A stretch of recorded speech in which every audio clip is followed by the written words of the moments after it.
Hello, it is Ryan, and I was on a flight the other day playing one of my favorite social spin slot games on ChumbaCasino.com. I looked over at the person sitting next to me, and you know what they were doing? They were also playing Chumba Casino. Coincidence? I think not. Everybody's loving having fun with it. Chumba Casino is home to hundreds of casino-style games that you can play for free anytime, anywhere, even at 30,000 feet. So sign up now at ChumbaCasino.com to claim your free welcome bonus. That's ChumbaCasino.com and live the Chumba life. No purchase necessary. VGW. Void where prohibited by law. See terms and conditions. 18+. Please be advised, this episode does have content that some may find distressing. As always, listener discretion is advised and it is not suitable for anyone under the age of 13. Welcome to It's Murder Up North, and this, the fourth and final part of the Bronson episodes. Before I proceed, if you have not listened to the previous instalments, please do so before continuing with this one. In the previous episode, I covered what prompted Michael Peterson to discard his birth name in exchange for the name Charles Bronson, as well as detailing his two brief stints of freedom, with the episode concluding with Bronson being found guilty of intent to rob. Join me as I delve into his life behind bars since his return to prison in 1993.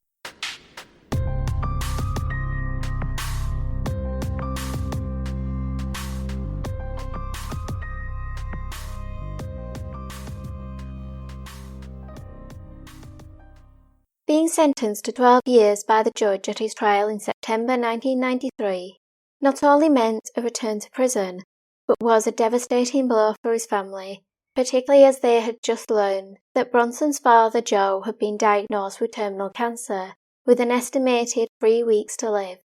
Although true to his spirit, Joe would fight on for another year, Charles would not see his father again outside of prison confines. Bronson would begin his 12-year stint behind the gates of Wakefield Prison, which even in the early 90s had a notorious reputation, one which he was well aware of, having last been within its walls in 1975. But this time he would be treated akin to some of the most dangerous men ever to enter within its walls. He would be afforded no courtesies as the van doors swung open and a mass of 15 guards stepped forwards to escort him from the vehicle.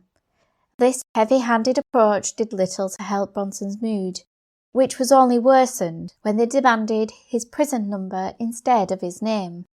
Once taken through the two cell doors, which led to the room known as the cage, his restraints were removed and he was strip-searched before being left alone, naked and bitter, with only a notice to explain why he'd been placed there, quote, "You have been segregated under Prison Rule 43, good order and discipline for the following reasons. You have been received on allocation to F-Wing because of your record of bad institutional behaviour during previous sentences and while on remand.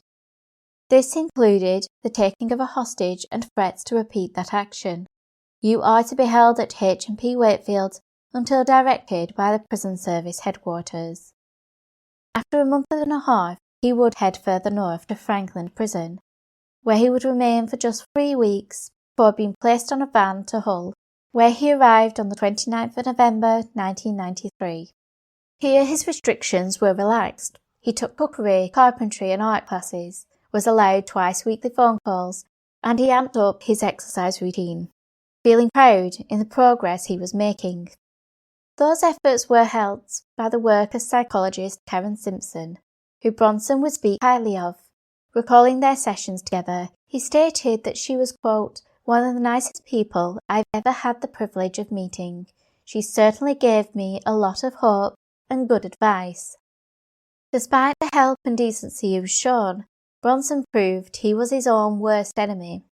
It started with him refusing to speak to the staff on the wing, having been annoyed by one of them, with him stating that he would only start speaking again if they lined up outside his door on the 1st of April and sang "Come All Ye Faithful." To his surprise, they stuck to their promise, and the chorus rang through the wing at 8 a.m. that morning. But within an hour, the upbeat mood was brought crashing down, when Bronson inexplicably charged at the unit governor, Adrian Wallace, placing him in a stranglehold. He warned the guards to stay away or he would break the governor's neck. Adrian was dragged into the nearby TV room. where his hands were bound behind his back and his suit pockets were emptied, the contents of which were thrown around the room. He was then ordered to sit in a chair while Bronson barricaded the door. At first, Bronson's violence was confined to the furniture in the room, but Adrian was well aware that he was in a dangerous position, particularly when his assailant waved an iron in his face and threatened to kill him if he moved. As with his previous sieges, the usual demands of a cup of tea and food were made, alongside a repeated insistence that he got the blow-up doll which he was denied during his previous siege. Bronson also ordered that the prison be put on lockdown, and when this was done, he was free to walk the corridors, albeit holding Adrian a chokehold as a human shield. This would prove to be a mistake, as his hostage would take advantage of a split second when Bronson loosened his grip, and Adrian managed to wiggle free. Bronson fell over, with guards quickly swooping in to restrain him, but not before Adrian got in a few kicks of his own after his 5-hour ordeal. His actions would result in him being sent back to Wakefield, where he was held in what he calls, quote, the Hannibal cage. Describing what it was like within those walls, he added, "It is total isolation. Being locked in there could quite easily destroy a man. It is potentially the last bus stop before total insanity or death. The cage was a living death, a total void. It has its own toilet and shower, so there is no human contact at all. All meals are put on a table 10 feet away from the cage doors." This cell would become synonymous with its most famous resident, Robert Maudsley, but for a couple of weeks it would be the lodgings of Charles Bronson. Reflecting on his predicament, he stated, "I realised that I had been waging a war that had gone on now for 20 years. During this war I had gained a reputation, but nothing more. In fact, I had lost almost everything. Not just my wife and son, my home and my liberty. I was now not just a Category A convict, and I was not just Category A and in solitary confinement. I had now been branded the worst of the worst, a man held in a Hannibal cage." His time in the cage would not be without its kindnesses. One particular guard ensured that Bronson was treated like a person rather than a number, and encouraged him to embrace his creative side, arranging for him to have access to art supplies within his isolation, reigniting Bronson's love for drawing, for which he would receive various awards, as well as selling his artwork for charitable causes. He would only remain at Wakefield for a month, after which he was transferred to Bullingdon to await trial for taking Adrian Wallace hostage in Hull. For this action he was not only charged with false imprisonment, but also threats to kill, actual bodily harm, and 2 counts of criminal damage. Bronson was handed an additional 7 years, yet his actions had long-lasting effects on Adrian, a man who had been in the prison service for over 20 years, who had authorised Bronson's placement on the wing, despite the protests from other inmates and guards. He even recalled in an interview with the Daily Mail in March 2023 that when Bronson arrived, he thanked Adrian for accepting him and promised to not let him down. Bronson broke that agreement, and in taking him hostage, he effectively ended Adrian's career in the prison service. A number of years later, the PTSD he suffered forced him to leave the job he loved, which Adrian would testify about during Bronson's public parole hearing in 2023. Bronson's return to Wakefield would not last long. He complained about the noise of the ongoing building works, which was making him anxious. He claims it was due to his years of isolation making him sensitive to noise. His request to move would be sanctioned, with Bronson being loaded into a prison van in the company of 7 guards to travel over the Pennines into Manchester, where the guards at Strangeways Prison were waiting for him. Within a matter of weeks, he was travelling along the M62 once more, heading westbound to Walton, where he stayed for 4 weeks before heading south to Surrey and Highdown's Prison for a fortnight, before Belmarsh beckoned once more. It was in Belmarsh that the staff made special arrangements for Bronson's dying father to visit. The security was relaxed, allowing the pair and Bronson's brother Mark to share the precious time they needed without the glare of multiple guards. 70-year-old Joe was able to embrace his son one last time. When the visit came to an end, Bronson's final memory was of his dad, turning and striking a boxing pose before disappearing from view. Less than a month later, while housed in Wormwood Scrubs, Bronson would receive the news that his father had died. With his request to attend the funeral rejected, Bronson was robbed of his chance to say his final farewells and was forced to deal with his grief alone. His emotional state was made worse by the several prison moves conducted over the next 5 months, denying him the chance to at least feel settled for a moment amidst his sadness. And in February 1995, while in HMP Frankland, he decided to make a stand by conducting a hunger strike which lasted for 18 days. His reasoning was, quote, "I was sick of life, sick of their lives, sick of the constant moves and being banged up like some beast in solitary." Although he ended his strike, his depression worsened, and as demonstrated before, these were the occasions when he was at his most dangerous and unpredictable. Often he had nothing to lose. He would either lash out at himself or others. The latter would be the case when he was placed in Highdown's prison, where the governor, who is expected to carry out daily checks on all Cat A prisoners, would stop by Bronson's cell.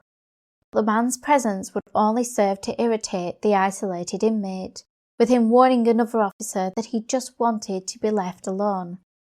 However, the governor continued his mandatory daily rounds, much to the disdain of Bronson, who one Sunday took advantage of the man's decision to enter his cell while the guards waited outside. Despite his muscle mass, Bronson proved that he was as swift as ever when he lunged at the man with the toothbrush. Fortunately, the guards were just as quick, and they managed to prevent Bronson from inflicting any serious injuries.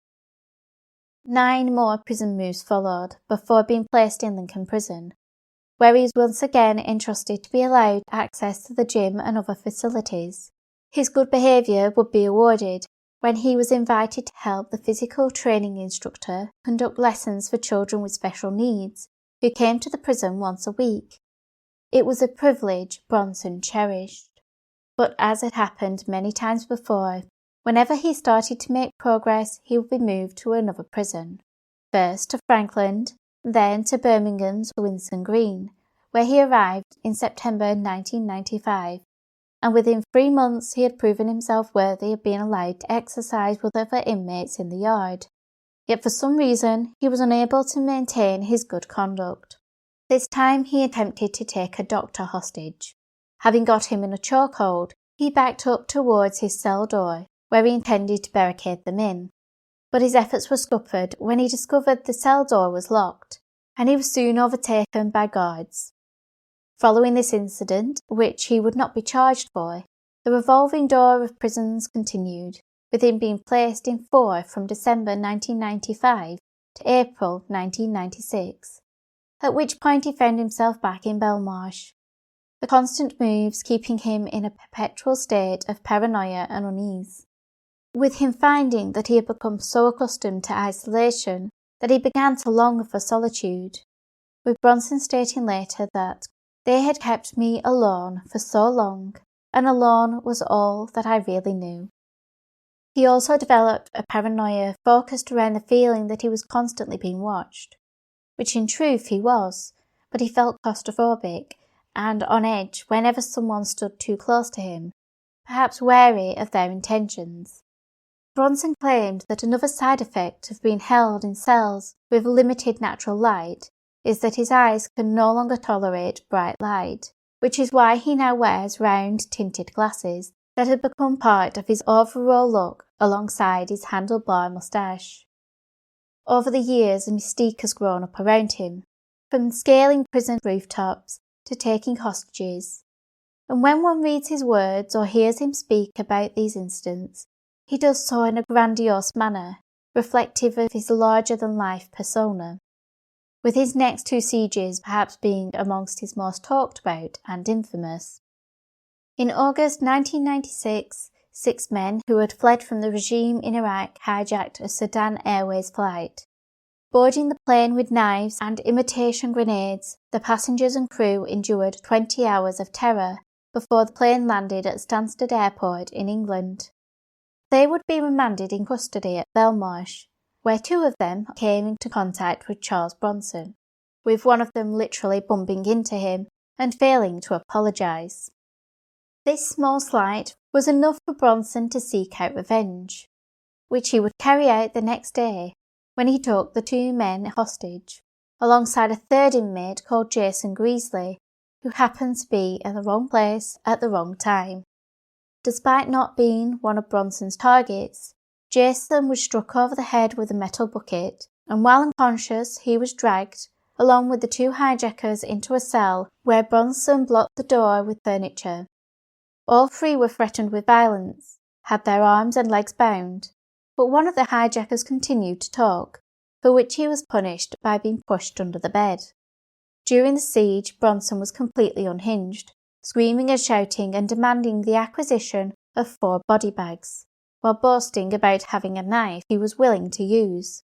Amidst his bouts of shouting, singing and inane laughter, Bronson also ordered his hostages to tickle his feet, but his anger flared up once more when they failed to stop when he instructed them to, exposing them to further threats on their lives. His behaviour was particularly terrifying for Jason, who begged to be released, and attempted to appeal to Bronson's conscience by telling him that he was due to be a father. Yet Bronson refused to release him until someone from the Home Office was sent to take his place. He wanted them to know what it felt like to be trapped, treated like dirt, and be constantly on edge, not knowing what was going to happen next.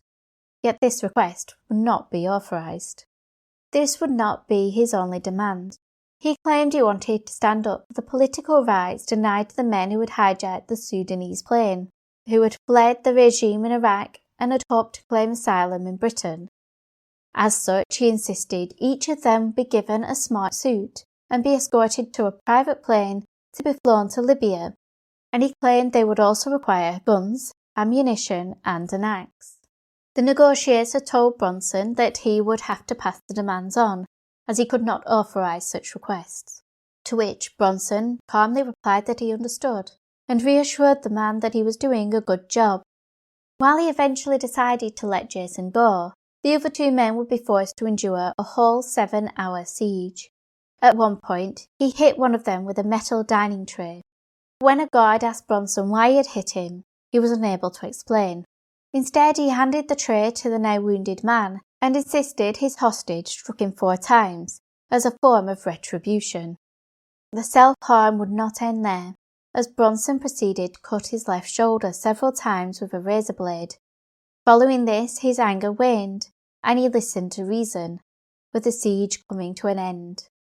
He would later state that at least the hijackers had got a small taste of the terror their own actions had caused, which one of the hostages would remark that they had fled tyranny only to experience terror at the hands of Charles Bronson.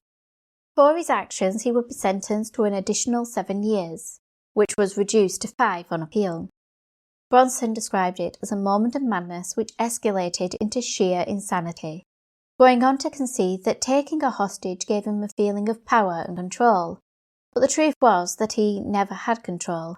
No matter the outcome of the siege, it would only have made matters worse for him. Quote, he was facing more years in jail, more years in solitary, more years in the concrete womb. Continuing, he said, when the siege is over, the pain begins. The hostages get pampered in hospital, but you're the beast, the madman, the rabid dog. You become friendless, feared and dehumanized.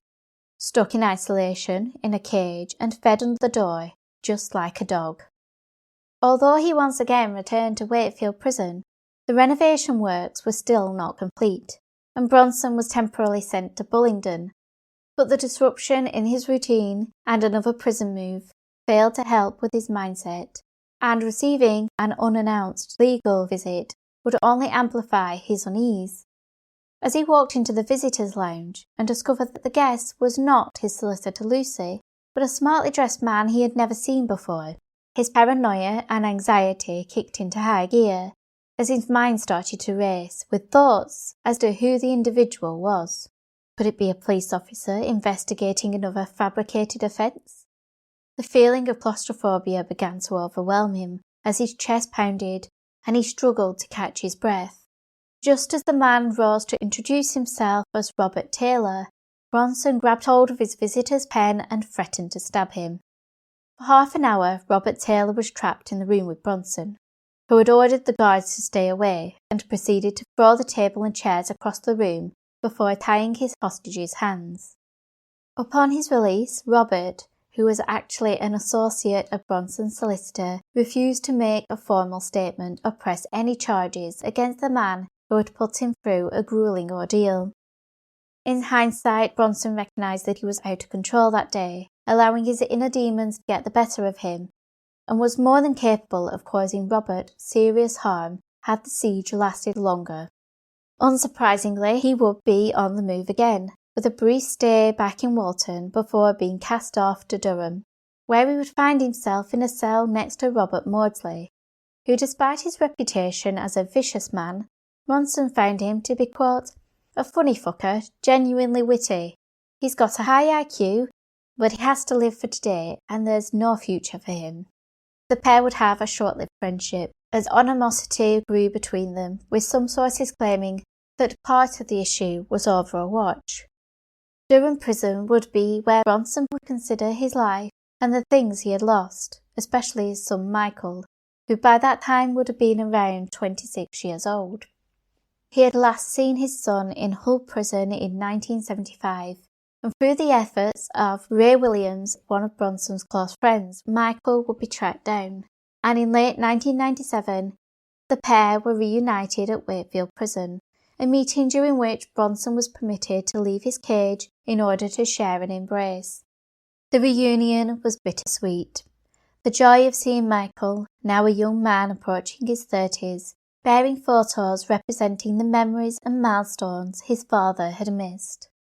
The happiness and sorrow of the reunion played on Bronson's mind that night, and he was visited with the return of the symptoms he had felt when he took solicitor Robert Taylor hostage. His chest tightened and sweat poured from his forehead. Becoming disorientated, he found he was unable to call for help. Instead, he punched at the emergency alarm, fearing he was having a heart attack. When the medical staff attended, they assessed him via the food-serving hatch, with Bronson having to put his arm through in order for them to check his blood pressure, after which he was issued with some tablets and told to rest. The following morning he was seen by a doctor, who diagnosed the episode as anxiety attacks. During his visit with his son, Bronson promised Michael that he would behave himself, a statement he would repeat when he appeared at the Old Bailey in October 1997 to stand trial for taking the 3 prisoners hostage. Standing before the judge, Bronson pled guilty to all the charges against him and told the court that he had been on, quote, a mission of madness, but now I'm on a mission of peace. All I want to do now is go home and have a pint with my son. The onus would be on Bronson to prove that he could change, with the judge ordering him to serve an additional 7 years. He returned to Wakefield with a newfound positivity and drive to prove that he could change. It was while in the close supervision unit at Woodhill Prison, Bronson would learn that his appeal against his sentence was successful, and the term was reduced to 5 years, giving him more of an incentive to strive to improve. He arrived back in Hull in August of 1998, and by December that year it was determined he would reside there until his release, albeit still as a Category A prisoner, with all the stringent rules that went with such a status. But once again, this promise of a place he could feel settled was pulled away, when just a month later he was advised that Hull was due to close. Shortly after this, he was denied permission to attend his 89-year-old maternal grandmother's funeral, despite having shown consistent improvements in his behaviour. He had achieved this new attitude by focusing on his artwork, which had become a form of therapy for him, allowing Bronson to express himself in a more productive manner. Yet a comment from the art teacher, Phil Danielson, would set him on a path of destruction, which not only undid all his efforts, but destroyed Phil's life and career. The piece that Bronson had created in December 1998 was a poster expressing the dangers of alcohol, smoking, drugs, and unprotected sex. Yet a remark by Phil set his mind racing. But instead of lashing out at the time, or asking the art teacher to explain his comment, he managed to control himself. But as the months progressed, the comment played on Bronson's mind, further compounded by the death of his grandmother and the news he was being moved to Durham in April, when the whole unit closed. On edge, Bronson endeavoured to confront Phil, and seized his opportunity in late January 1999. When he saw the art teacher enter the unit classroom, Bronson rushed in behind him and struck the unsuspecting teacher across the face with such force Phil instantly went to the ground, with his glasses flying across the room. Taking Phil hostage in the classroom, Bronson wielded a knife and warned the art teacher that it was to be the day he was going to die. Terrified, Danielson remained on the floor as Bronson set about destroying the room, trashing the computers and pulling out wires, which he used to tie up his hostage. Bronson then proceeded to lift Phil up and throw him down on the snooker table, before returning to his destructive rampage, during which he began to fling items down the staircase from the now deserted landing. Having done this, Bronson then went on to court a barricade he had created in cooking oil, intent on setting it alight should the need arise. And to add to Phil's distress, Bronson obscured the camera lenses to prevent anyone seeing what was occurring in the unit. Phil did attempt to reason with his assailant. Having learned why Bronson was upset, he tried to explain that he had not intended to criticise the artwork itself, but had felt the message it conveyed may have been misleading. This did little to quell the rage within Bronson, who tied Phil to a chair and continued to destroy everything around him, with the anger blinding him to the dangers of his actions. This became painfully apparent when he was electrocuted while pulling the washing machine from the wall, exposing the live wires. The force of the shock flung the 6-foot, muscle-bound man clear across the room, leaving him incapacitated for a number of minutes, as the electricity surged through his body. Despite feeling the after-effects, it did not halt the siege, with Bronson adding to Phil's fear that he was going to die by ordering him to write a letter to his partner. Bronson would then go into his Jekyll and Hyde persona that had come to light during previous sieges. He began to rant about his grievances with the prison, including being denied the right to say goodbye to his grandmother. He smashed the lights in the room with a snooker cue, claiming that they were giving him a headache, before gently saying to his hostage, "Phil, I believe you about the cartoon. I'll make you a cup of tea soon. I know you're cold, but don't worry, you're in shock and it'll pass." But the emotional rollercoaster was still not over. Bronson calmly made Phil a cup of tea, but then escalated the tension once more by breaking a bottle, ripping open Phil's shirt and holding the broken shards against the man's chest. Recalling this moment years later, Phil stated, quote, "Charlie made no sound. He was just staring. I was absolutely petrified. I was as scared then as I had been at the beginning, when I had the knife held to my ribs. The bottle was held at me for a few seconds, and then Charlie stepped back. My hands were shaking. Charlie was still holding the bottle. He then, without making any sound, put the bottle to his head and scraped the jagged edge down his bald head. Blood gushed from the cut down his face, and on to his shoulders, chest, and then the floor. I sat there, too terrified and too shocked to say or do anything." His fears would be combined with humiliation when Bronson tied a skipping rope around Phil's neck and proceeded to walk him up and down the corridor like a dog on a lead. Then the mood changed again, and Bronson sat him back in a chair, made him another cup of tea, and brought Phil a blanket to keep him warm. On a night, Phil was made to sleep on a mattress placed on the safety netting strung between the floors. Already in a precarious situation with Bronson's unpredictable behaviour, there was no way Phil was sleeping, with him becoming sleep-deprived, on edge and terrified, enduring a total of 44 hours of torment at the hands of his captor, making it the longest hostage situation in a British prison.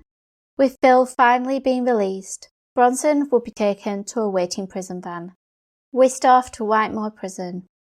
While Bronson seemingly lauded in the glory of holding the record for the longest prison siege, Phil would have to live with the trauma for years to come. The experience caused him to suffer a nervous breakdown, and he was stricken with PTSD. It forced him to give up his career, unable to continue as a teacher due to the mental scars that Bronson's actions had caused. A year later, Bronson defended himself at Luton Crown Court. In a 4-day trial in relation to the Hull siege, he entered a plea of not guilty to the charges against him, claiming that he was, quote, under duress at the time, going on to describe the impact the many years of isolation had had on his psyche, stating, quote, "When I wake up every morning, I wake up with a headache from lack of air, unnatural light. My eyes hurt. The first thing I do every morning when I wake up is go over to that window and stick my lips to the grill and suck in the air. That's how I get my air." Despite his ordeal, Phil Danielson did concede that amidst the torment inflicted on him by Bronson, his captor also showed him compassion, pointing to the cups of tea and providing blankets as evidence of his care. However, nothing could override the fact that Bronson had held a man against his will for almost 2 days, humiliated and tormented him, both physically and mentally, causing the individual to be in fear for his life, leaving him with long-lasting implications. With this in mind, the jury unanimously found Bronson guilty, and the judge sentenced him to life imprisonment with a minimum term of 10 years.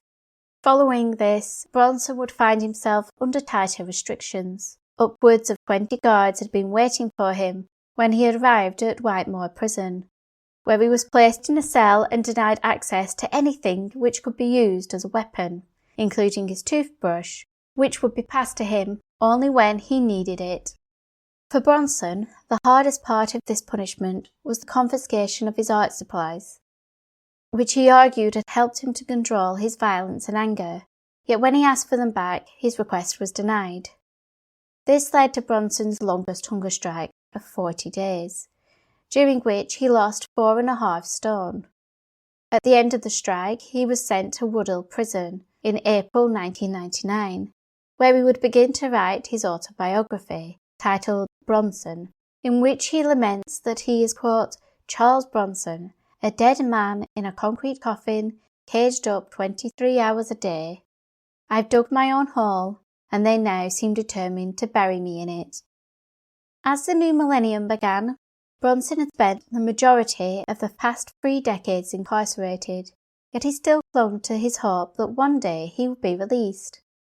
This was amplified when he met Sarah Ryman, a divorcee who had started correspondence after reading about him in the newspaper. Sarah would visit him occasionally, bringing her daughter along with her, and after 10 face-to-face meetings and many letters, the pair married at Milton Keynes Prison, with him converting to Islam and changing his name to Charles Ali Ahmed in honour of his bride's late father. He would cite Sarah's positive influence on him as a reason for his determination to manage his behaviour, and he also had positive reports from psychiatrists during a hearing in April 2004, in which he appealed against his life sentence. Yet 3 judges upheld the sentence, and within a year, Charles Ahmed would become Bronson once more, when he and Sarah divorced, and he turned away from the Islamic faith. As the 2000s progressed, it appeared Bronson had managed to control his temper and violence, with few incidents making the headlines. Was this the influence of Sarah, the stringent security that had been imposed since the Hull siege, or had Bronson found a way to control his destructive nature? By 2009, there appears to have been no major incidents, yet this didn't sway the parole board into allowing his release, and 4 years later, the campaign for his freedom started to take shape. Acquiring the signatures of 10,000 people, a petition was presented to Downing Street, alongside a letter from Bronson requesting he be allowed, quote, to live what's left of my life and not be buried in the prison system. But this failed to change his standing as a Category A prisoner, and by February the following year, Bronson appeared to prove that they had made the right decision when he attacked the governor of HMP Woodhill after his mail was withheld, including letters from his mum.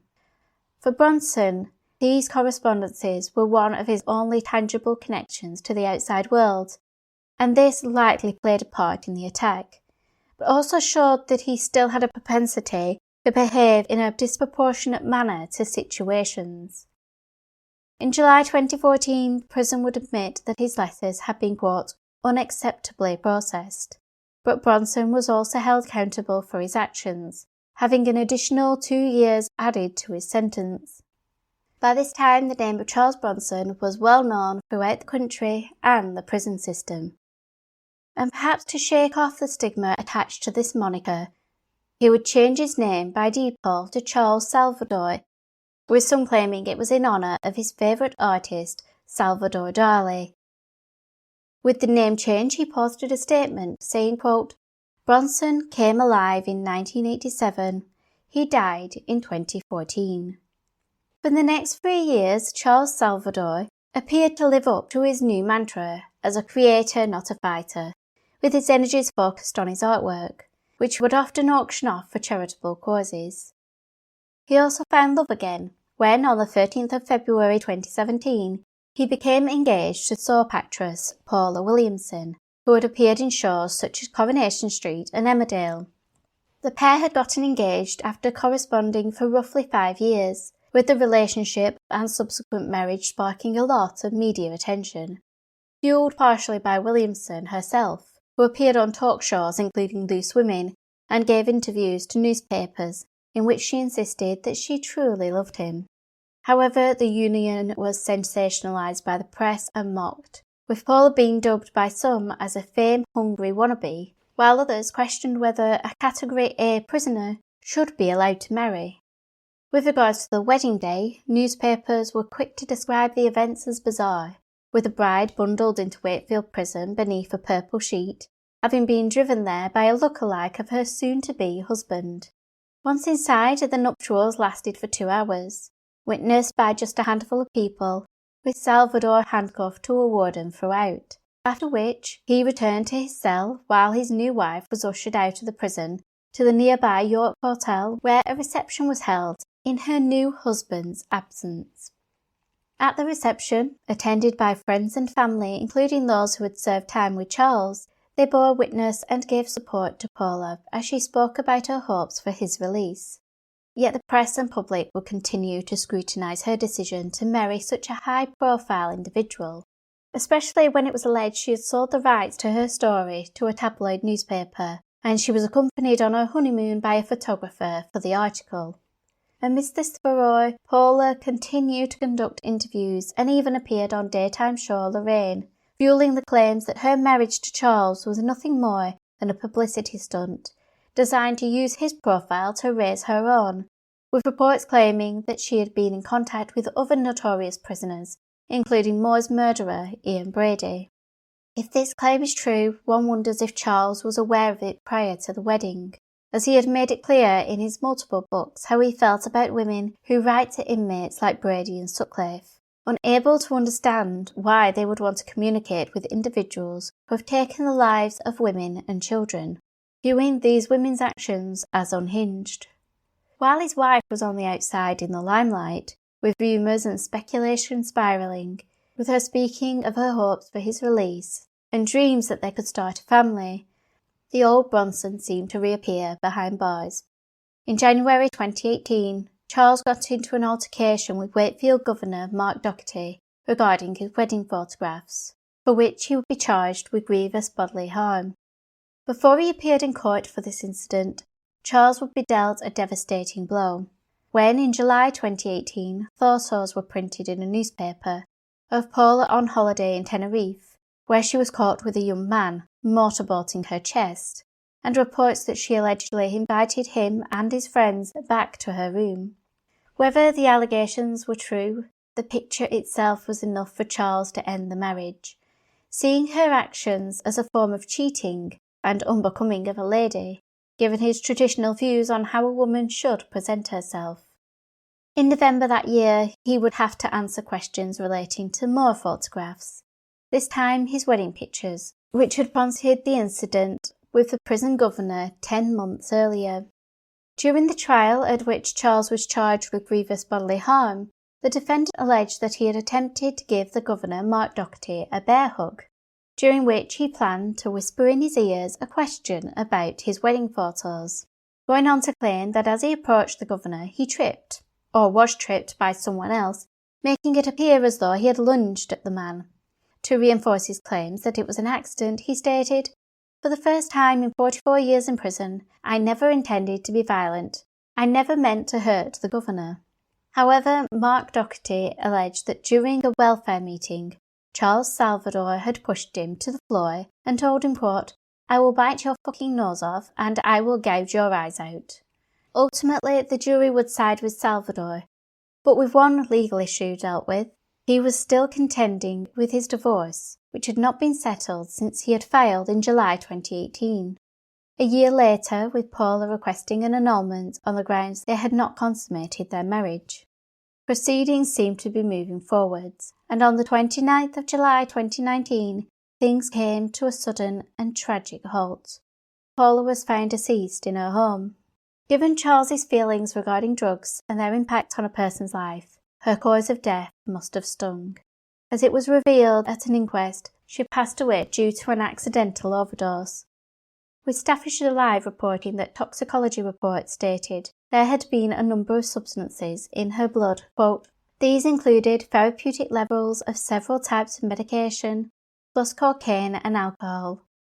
The report concluded that the cumulative effect of these substances could have had a fatal effect, and the cause of death was recorded as multiple drug toxicity. Charles, who was still technically married to Paula, and as such was her next of kin, was permitted to participate at the inquest via video link, but he was reprimanded by the coroner, Mrs. Emma Serrano, on numerous occasions, that his name-calling of threats aimed at Paula's partner of 6 months would not be tolerated. One thing that is apparent throughout his relationship with Paula and her sudden death is the level of self-control Charles appears to have developed, as aside from the incident with the Wakefield governor and his behaviour during the inquest, Charles Salvador has managed to stay out of trouble. Is this a result of age and wisdom on his part? A sign that he has changed? Or are the prison controls such that he has been denied the opportunity to lash out? 4 years after the death of Paula, Charles Salvador has kept a relatively low profile. No more hostage-taking, scaling rooftops, and as far as I could tell, no reports of violence against guards or inmates. A record he hoped would work in his favour at his public parole hearing held in March 2023.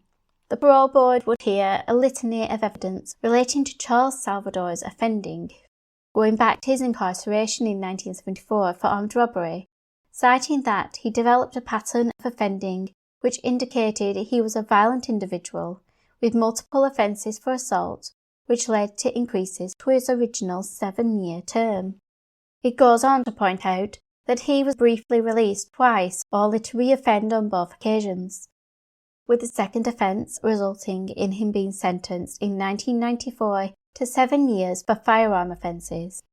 Since that time, he had garnered further offences for false imprisonment, blackmail, threats to kill, assault, occasioning actual bodily harm and criminal damage, culminating in him receiving a life sentence following the taking of Phil Danielson as a hostage in 1999, which is the sentence for which the parole board was convened to discuss. They also heard evidence of the progress he had made since the incident, with it being noted that his last conviction had been in 2014, when Charles had assaulted the prison governor over the misplacement of his mail, meaning he had not re-offended in 9 years. Further evidence regarding Charles's efforts to improve himself were presented, including his attending sessions with a psychologist and his focus on his artwork, which was noted to have had a positive impact on his behaviour. It was stated that his acquittal for his assault on the governor of Wakefield further spurred Charles on. He realised that, quote, had he been convicted, it was very likely he would die in prison. He has said that he is now very aware of the consequences of his actions and is terrified of dying in prison. While 2018 would be the last recorded incident of violence, prison reports suggested that he still made threats up until 2022. With regards to Charles' personality, the board found that he had, quote, tendencies to minimise responsibility for his actions, continuing to state that he demonstrated callous behaviour and limited empathy towards his victims, noting that Charles, quote, struggled to manage extreme emotions and control his behaviour, overreacting to events and bearing grudges, remarking that he also seems to revel in his deeds and notoriety.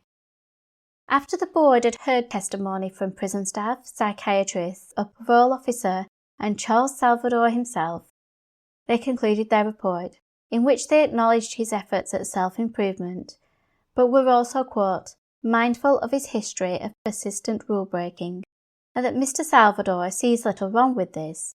He lives his life rigidly by his own rules and code of conduct, and is quick to judge others by his own standards. His positive progress has to be assessed in the context of him being held in a highly restrictive environment. The panel, having noted that he had spent the majority of his time in segregation, and went on to question what had impacted his behaviour, the stringent prison setting or his own genuine desire to change, adding that the restrictions of the environment denied them the opportunity to assess whether he had the skills to control his violence in a more relaxed setting. And if he were to be moved there would need to be a clear, outlined plan in place to move him through the prison system. With the board highlighting, quote, both psychologists instructed by Mr. Salvador's legal representative were unequivocal in their view that he no longer requires the secure placement in his current prison. Despite this, the majority of witnesses who addressed the hearing were against his move to a less restrictive regime, or his release, a sentiment which the board ultimately shared when they determined that Charles Salvador would not be eligible for release, nor would there be a recommendation to move him to an open prison. Ultimately, Charles Salvador presents a problem for the prison system. His years of offending and the notoriety he has garnered means he not only is seen as a risk to others, but could also be at risk. A concern realised in May 2024, when the now 71-year-old Charles was attacked by prisoner Robert Donaldson while in HMP Woodhill. However, the convicted murderer soon discovered that his victim still had a fighting spirit when he was punched 4 times. A source told the Daily Mail about the incident and stated that, quote, Charles has been in this position many times before. He knows how to handle himself, of course, but it is such a shame, because he has been on his best behaviour for 6 years, so now worries this will undo all his work. Aside from being a potential target for those wanting to get the glory of saying they attacked Bronson, there is also the issue of whether Charles can ever be released, or has his years of isolation and institutionalisation meant that he cannot be rehabilitated and reintegrated back into society. As Charles has stated himself, they helped create him, now they have to deal with him. The question is, how? Much of the blame must lie at Charles's feet, but could the prison system have done more? What if they had provided therapy to deal with his anger and control his violence? What if he had been slowly reintegrated back into society in 1987, rather than going from isolation one day to the crowded world the next? Would the story have been different? His story shows the little understanding there is regarding mental health, even as recent as the 1990s, and showed systematic issues of violence and misconduct perpetuated in prisons and psychiatric hospitals, which likely caused more harm than good. Thank you for joining me on this deep dive into the life of Charles Bronson. I hope it has provided you a greater insight into his story and the complexity of the issues surrounding his release. As part of my research, I drew from 3 books. These were titled Behind the Bars, Broadmoor, My Journey into Hell, and his self-titled autobiography, Bronson, all of which I would recommend if you wish to learn more. Join me next time as I delve into the case of another of Britain's longest-serving prisoners, Robert Maudsley. So in the meantime, keep an eye on those shadows.